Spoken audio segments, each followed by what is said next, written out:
Researchers are working hard to determine the cause of more than 500 cases of lung illness affecting e-cigarette users. 8 of those people have died. But even before this outbreak, e-cigarettes had divided the medical community. The American Lung Association says bluntly, e-cigarettes are not safe. But the American Cancer Society, on the other hand, says they are, quote, significantly less harmful for adults than smoking regular cigarettes. Another complication, the latest figures show nearly 5 million children use e-cigarettes.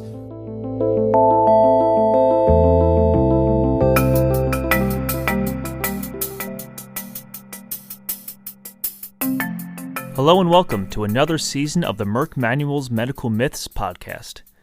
I'm your host, Joe McIntyre, and with me today I have Dr. Judith Prochaska.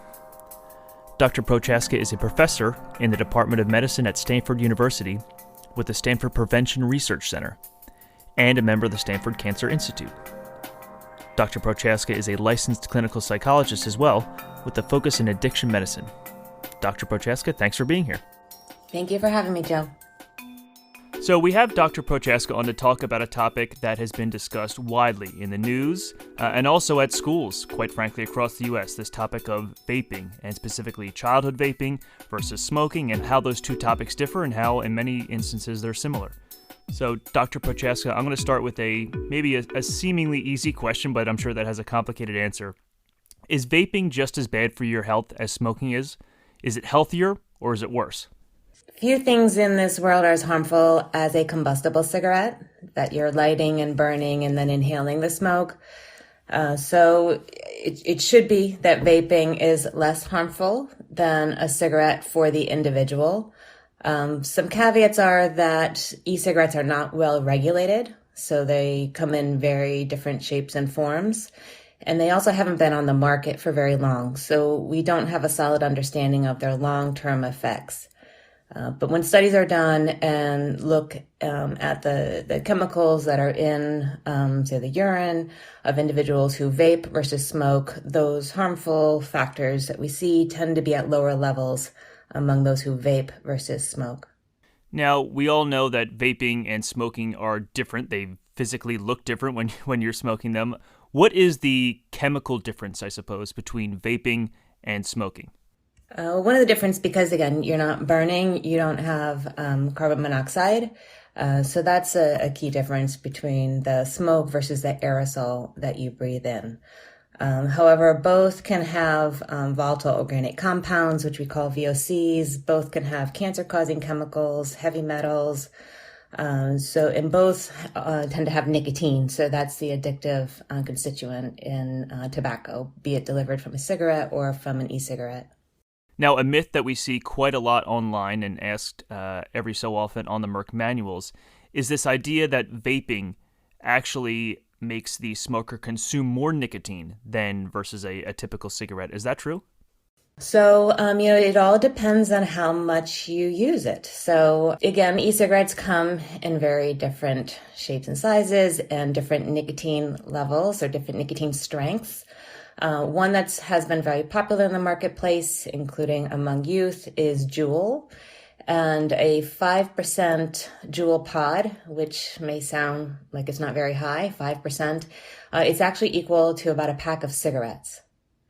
And then again, it's just a matter of how much are you using it. Now, for a young person to smoke a cigarette, parents are likely going to notice it, smell it. It is, harsher to inhale. So it could be easier to, kind of secretly use the Juul pod and in that regard get more nicotine than you might from a cigarette. So it's not necessarily that apples to apples, one cigarette equals one puff or one whatever of a Juul, but it really depends on how much of that Juul or how much of that vaping liquid you consume. Right, and then one pod would be equal to about 20 cigarettes. It might look, deceivingly less because it's a smaller package to carry around. So it's a substantial high level of nicotine that you're getting from the Juul.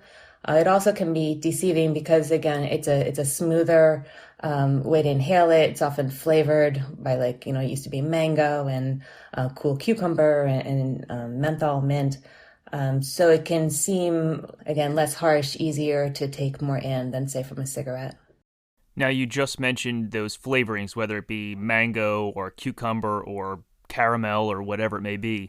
Do those flavorings actually add more harmful chemicals to vape pens than a cigarette would have, or are those flavorings more natural that they're really not harming you that much? So they're not natural, they are chemicals. And some of those chemicals have been shown to be cytotoxic, so harmful to cells in the lung tissue. An example would be diacetyl, which is the chemical that's used to create creamy flavors in e-cigarette devices. That was shown to create something called popcorn lung, which individuals who worked in popcorn manufacturing plants were showing lung damage from inhaling that chemical. So, that is something that's more unique to, say, e-cigarettes to cigarettes. However, cigarettes also have harmful additives that are added to them. Sugars, when they're burned, create aldehydes, which are cancer-causing. So, both being harmful. Now, one question we see asked quite often is this idea that people who use vaping actually get more addicted to nicotine than those who smoke traditional cigarettes. Is that true, or is that just a myth?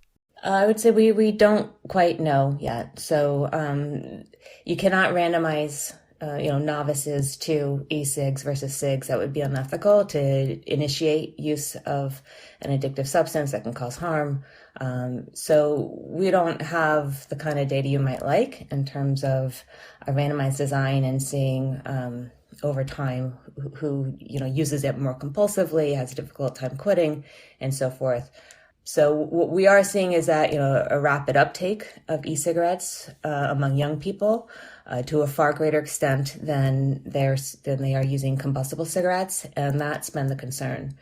And when you started off asking, which is more, harmful, e-cigarettes or cigarettes, at the individual level, if you take a chronic smoker, you switch them completely to e-cigarettes, that should be a good outcome, less harmful. But at a population level, there is the concern that e-cigs could be more harmful because we had seen such steady declines in smoking in young people, and this is being reversed in terms of nicotine exposure with greater nicotine exposure now because of e-cigarettes. So at a population level, we're seeing greater nicotine exposure among young people than we would have otherwise. Now, we mentioned young people here, and this potentially could be a scare tactic that parents use, but I want you to correct me if I'm wrong. Is vaping more harmful to teens than it is to older adults?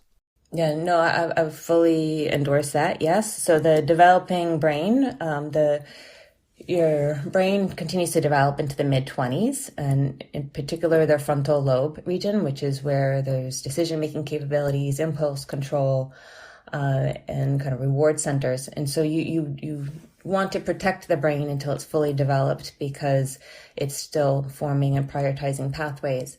And when you introduce a substance, an addictive substance like nicotine or, say, cocaine or heroin, all of those drugs operate on the same brain regions. And what happens is that you see that the kids find these drugs far more rewarding than natural rewards. So if you put kids in a brain scanner and you show them pictures of rewarding, tasty food versus, say, a cigarette, those who have smoked, their brains light up more for the cigarette visuals than for the food. So again, and then the concern is that you start to prioritize these drugs over other things that would be rewarding in the environment. Now, something that was introduced to cigarettes many, many years ago, I know this from watching way too many episodes of Mad Men, but this thought that filters, when they were introduced to cigarettes, made them quote-unquote safer or protected the smoker from inhaling as many harmful chemicals. Do these filters do anything at all? Filters were a technique to encourage consumers that this was a safer way to smoke. And so they come out marketed to a greater extent in the 50s when there's the cancer scare. And there's actually a quote in the tobacco industry documents that the illusion of filtration is just as important or even more important than whether it actually were to filter anything out. If filters truly, were effective, then you wouldn't be able to bring any smoke in. And then furthermore, with filters, it's been shown that you can breathe in smaller particles and you may be inhaling more deeply. And so those smaller particles are getting more deeper into the lung tissue and causes cancers that are more difficult to find. So filters do not provide any kind of health protection. And if anything, more harm, because people did not quit smoking, they continue to smoke, and they may have gotten these different kinds of lung cancers. In many cases, it's the illusion of a safer alternative or a safer cigarette that may cause people to smoke potentially even more, thinking that they're ingesting fewer harmful chemicals when actually they're quite possibly ingesting more. Yes, that's right. Now, what are the risks of vaping things other than nicotine? I know some of these vape pens allow the smoker to ingest other things such as marijuana or otherwise. What are the risks associated with that versus nicotine?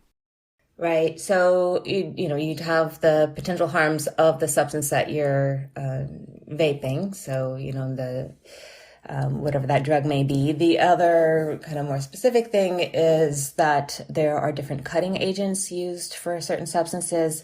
And for example, with cannabis, because it is lipid soluble, it needs a fat to be able to enter the bloodstream and the lung tissue, whereas nicotine is water soluble, it goes directly in. And one of the cutting agents that was being used was vitamin E. And while it's fine to ingest a pill like vitamin E as a supplement, it is not good to heat that up and create an aerosol and put it on your lung tissue. So there were problems with lipoid pneumonia and people being put on lung machines and even deaths. And this was termed e-volley, e-cigarette vaping associated lung injury. So that was quite serious. It was about a year ago, and those cases have gone down, but still very much advised that people be aware of what they're vaping and to avoid, in particular, vitamin E. Did you know you can use MerckManuals.com to find in-depth content about hundreds of medical topics, including those that may be difficult to spell? Simply browse by using the letter spine search function on our website. It's the best first place to go for easy-to-understand medical content.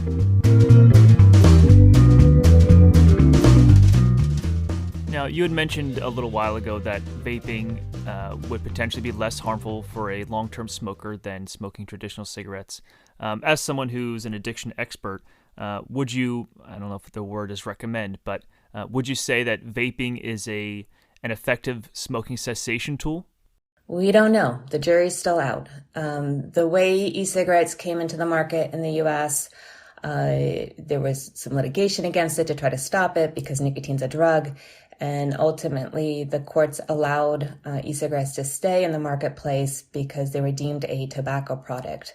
And it was stated further that to stay on the market, they could not make therapeutic claims. That is, that they would help people quit, there'd be a treatment. If they were to make therapeutic claims, they'd need to have approval from the Food and Drug Administration as a therapeutic device. No e-cigarette company in the U.S. to date has been approved for that. So you need randomized controlled trial data, and that evidence in the U.S. has not been developed. Further, as a researcher, my hands are tied. I can't conduct an RCT of e-cigarettes, a randomized controlled trial, because the companies would need to gain, again, approval to do those kinds of studies. That said, there's observational data. There are, some people who quit with e-cigarettes. And there is a randomized controlled trial that was done in Britain recently that showed that e-cigarettes outperformed other forms of nicotine replacement therapy. The one caveat there is that at 1 year, among those who quit with e-cigarettes, 80% of them were still using those e-cigarettes. So it may be that people are, essentially transferring their addiction from cigarettes to e-cigarettes. So, Dr. Prochaska, why, maybe this is a difficult question too, why do people start smoking? And are there ways to prevent people from smoking before it happens, either yourself individually or preventing others from smoking? Yeah, so why do people start smoking? Often it is, something that you're doing experimentally, maybe socially. You think it looks cool. Someone you look up to, be it a role model or a actor, actress, social media influencer. So, it looks like something fun and exciting and, interesting to try.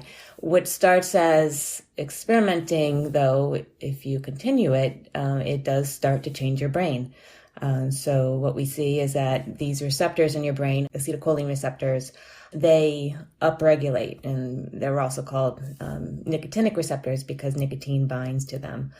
So you get more of them in your brain. That helps to unlock the neurochemical dopamine, which is a feel-good hormone, which creates a surge, feeling of pleasure. And so that feels great. Your brain lights up.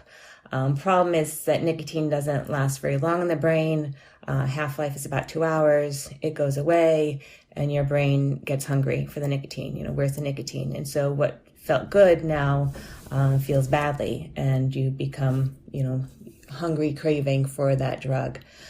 So what starts as experimenting becomes more of a behavior that you're compelled to do. What started as a positive reward becomes more of a negative reinforcement where you're using the drug so you don't feel badly. To prevent someone from smoking at the population level, the efforts that have been done, one is to prevent the uptake among young people. As we discussed, the brain is developing, so you want to put off any drug exposure until into the 20s. And so now at the federal level, to sell cigarettes, retailers cannot sell cigarettes to people under 21. And so that's one effort. You can raise the price of cigarettes so that young people are priced out of it. You can regulate the advertising of cigarettes. So it's been off TV and radio since the early 70s, whereas e-cigarettes are allowed to be on TV and radio. So that's something that could be curtailed in the U.S. Putting controls on social media advertising and paying of influencers to promote product. Keeping cigarettes and e-cigarettes out of movies, out of video games, keeping them out of the home. Another way to reduce the likelihood of people taking up cigarettes or e-cigarettes would be regulatory action to reduce the nicotine content, the actual nicotine that is in the rod of a cigarette or the level of nicotine that is provided in the e-liquid in e-cigarettes. And that is an effort that the Food and Drug Administration is reviewing. Now, you mentioned advertising towards children and younger adults when it comes to vaping and e-cigarettes, and that's obviously been curtailed a bit. But how do parents at the individual level, how should they talk to their children about what the dangers of e-cigarettes and vaping are? I think most of us have had conversations with our folks about the dangers of cigarettes and the dangers of alcohol, but vaping is a relatively new phenomenon for younger people. So how should parents approach that subject with their children? Right. So I would encourage to approach it like you would approach any other topic, where you want to open dialogue, have open-ended questions, ask what your child understands about nicotine, about e-cigarettes, anything they've learned in school. You can ask if they're friends, if they've seen other kids using these products, because that can be an indirect, effective way to get a sense of the extent to which your own child might be exposed to or using the drug. Yeah, I get a sense of what they've heard about it, and I would, just be open and honest in terms of talking with them about potential harms and perceived benefits. I would not take a heavy hand on it. I would not be extreme in my approach to it, but rather would talk about, yes, it might seem exciting. It might seem neat to blow these clouds of vapor. You may see, some popular kids using it, but what are the other potential consequences? It can be costly. It can be potentially harmful to your lung tissue to repetitively expose it to chemicals. And then also that you can get addicted to it. And so rather than being a behavior that you choose to do, it becomes a behavior that you feel forced to do, that you can't concentrate unless you can get that next hit of nicotine. So just weighing the pros and cons of any behavior and choice you might make. Now, let's say someone we know or even ourselves personally has built up an addiction to e-cigarettes or to traditional cigarettes or nicotine in general. Is there an effective way for this person to quit smoking? I know there's been tons of remedies that I'm sure people have seen, from gums to patches to cold turkey. Is there an effective way to stop? Yes, so there are effective treatments for quitting smoking. And I can go over those. For e-cigarettes, there's not much out there in terms of research and treatment, given that most clinicians are relying on what's been shown to be helpful for quitting smoking and seeing if that works for quitting vaping. Proven for quitting smoking in adults, the combination of cessation medications with behavioral support. The medications include nicotine replacement therapies, the gum, lozenge, patch, inhaler, and nasal spray. There's also a mouth spray that's outside of the U.S. and likely to come to the market. There's medication pills that you take to help with withdrawal and block kind of the reinforcing value of smoking if you do have a lapse. And then the behavioral counseling can be motivational. So most people want to quit smoking, 70%, and yet most fail. Only about 7 to 8% are successful in a given attempt. So maintaining that motivation can be challenging. And then also behavioral strategies, essentially re-engineering your environment, learning new coping strategies for dealing with stress and withdrawal. No other drug is dosed as frequently as nicotine is with a cigarette, or also now with vaping.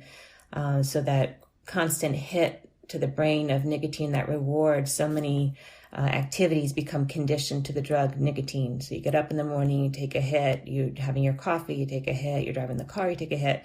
And so it's deconditioning those behaviors so that you're not reaching for that cigarette or e-cigarette. And that's the behavioral aspect of treatment.